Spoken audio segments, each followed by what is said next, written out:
Assalamualaikum warahmatullahi wabarakatuh. Kaum muslimin dimanapun anda berada, khususnya para umat mukminin dan mukminat yang berkeinginan untuk datang ke Mekah dan Madinah dalam rangka untuk melaksanakan ibadah umrah dan ziarah, khususnya pada Nabi Muhammad SAW juga para sahabat dan keluarganya.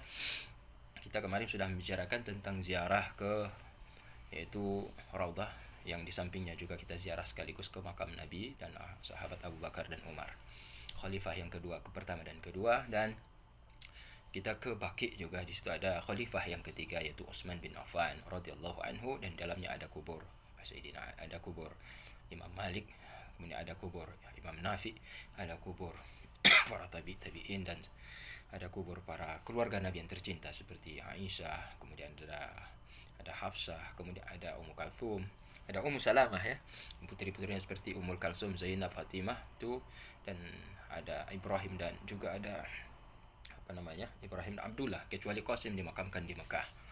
Jadi di sini adalah tempat yang penuh berkah. Nah, kita lanjut kepada ziarah yang sering dijadikan tempat untuk berziarah bagi jamaah umrah dan haji adalah Masjid Gumamah.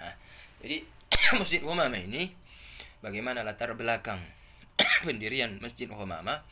Bahwa Masjid Gumamah ini dikenal dikarenakan masjid ini dahulunya Rasulullah ketika melaksanakan sholat Idul Fitri dan sholat Idul Adha. Ini kita kembali lagi ya, cerita tentang kenapa sebagian umat muslim, contohnya kalangan Muhammadiyah, mereka melaksanakan sholat itu di padang. Ya, mereka tidak melaksanakan sholat itu di masjid, tapi mereka melaksanakan di lapangan. Kenapa? Karena mereka mengambil dari gambaran ini. Tapi nanti kita akan masukkan juga bahwa boleh juga sholat dalam masjid. Nah, ceritanya bahwa Rasulullah ketika mendirikan Masjid Nabawi masih kecil pada waktu itu. Kemudian Rasulullah pada waktu sholat Idul Fitri, di hari raya Idul Fitri, Idul Adha, Rasulullah mencari tempat yang agak lapang. Itulah tempat yang dijadikan alun-alun kota Madinah. Tempat orang-orang ketika malam mereka tamasya, mereka santai, mereka rileks ya.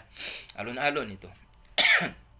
Pusat kota. Nah, situlah Rasulullah melaksanakan sholat Idul Fitri. Dan lazimnya setelah sholat Idul Fitri 2 rakaat dilanjutkan dengan yaitu berkhutbah, khutbah Idul Fitri kalau pada hari raya Idul Fitri, khutbah Idul Adha kalau hari raya Idul Adha. Pada hari raya Idul Fitri itu suatu hari, saya pikir cuma saya pernah yang khutbah itu kepanjangan dan orang bosan dengan saya. Tapi orang bosan dengan saya karena isi saya tidak baik, tidak terlalu enak untuk didengar mungkin ya. Tapi Rasulullah ini bukan faktor tidak enak untuk didengar, tapi faktor yang lain.